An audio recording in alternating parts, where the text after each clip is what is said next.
50 வருட திராவிட மாடல் அரசுக்கு இந்த பெரியவர் வைத்த நறுக்குன்னு ஒரு கொட்டு. கண்டிப்பா இவர் மட்டும் கொட்டலங்க, பல தாய்மார்களுமே இந்த புதிய கல்விக் கொள்கை பற்றி பேசி திராவிட மாடல் அரசுக்கு கொட்டு வச்சிருக்காங்க. கண்டிப்பா இந்த வீடியோ பார்த்துட்டு வந்துருங்க.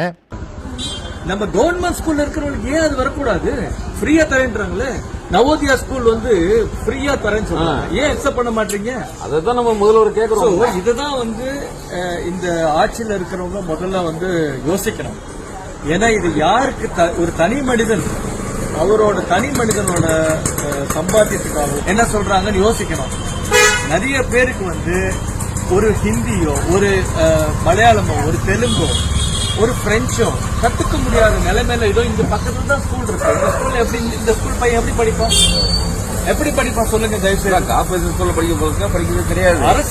அரசு ஸ்கூல்ல வந்து உண்மையா சொல்லணும்னா எனக்கு வந்து தலைவர் அண்ணாமலை கிட்ட ஒரு ரெக்வஸ்ட் இருக்கு. இன்னைக்கு இல்லைனாலும் நாளைக்கு இல்லைனாலும் நாளைக்கு நிச்சயமா இந்த ஆட்சி வரும். இங்கேயும் பிஜேபி வரும்போது என்ன பண்ணணும்னா அட்லீஸ்ட் ஓரளவுக்கு இருக்கிற கேடர்ல இருக்கிறவங்க எல்லாரோட பசங்களும் இந்த கவர்மெண்ட் ஸ்கூல்ல படிக்கணும்னு சொன்னீங்கன்னா ஆட்டோமேட்டிக்கா இந்த கவர்மெண்ட் ஸ்கூல் நல்லா ஆயிடுங்க.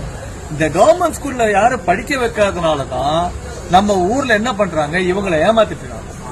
இந்த ஏமாத்தும் போது இவங்களுக்கு என்ன ஆகுது, ஒரு எலெக்ஷன் போது காசை கொடுத்து ஓட்டை வாங்கிட வேண்டியது, அந்த சமயத்துல தப்பிச்சிட வேண்டியது. அதுக்கப்புறம் இவங்க எங்க போனா என்ன, எதுக்கு போனா என்ன, மக்களும் தயவு செய்து இத வந்து எங்க வரப்போகுது தெரியாது. இருந்தாலும் யாராவது மக்கள் பாத்தீங்கன்னாலும் தயவு செய்து புரிஞ்சுக்க. நம்மளோட குழந்தைகளோட வாழ்க்கை ஏன்னாக்கா நாங்களாம் படிக்கிறப்போ ஹிந்தி எல்லாம் வரல, தேர்ட் லாங்குவேஜா. இப்போ குழந்தைங்க வரும்போது அவங்க எங்க வெளியில போனாலும் அவங்க ஹிந்தி பேச ரொம்ப ஈஸியா இருக்கும் அவங்களுக்கு. ஏன்னா இப்ப நம்ம தெரியாம நம்ம அடுத்தவங்க அவங்க என்ன சொல்றாங்க கொஞ்சம் கேட்டு சொல்றோம்னு சொல்லும் போது நம்ம பிள்ளைங்க படிக்கும் போது எவ்வளவு நமக்கு குஷியா இருக்கும். அது பிரதமர் கொண்டு வந்து ரொம்ப நல்லதுதான்.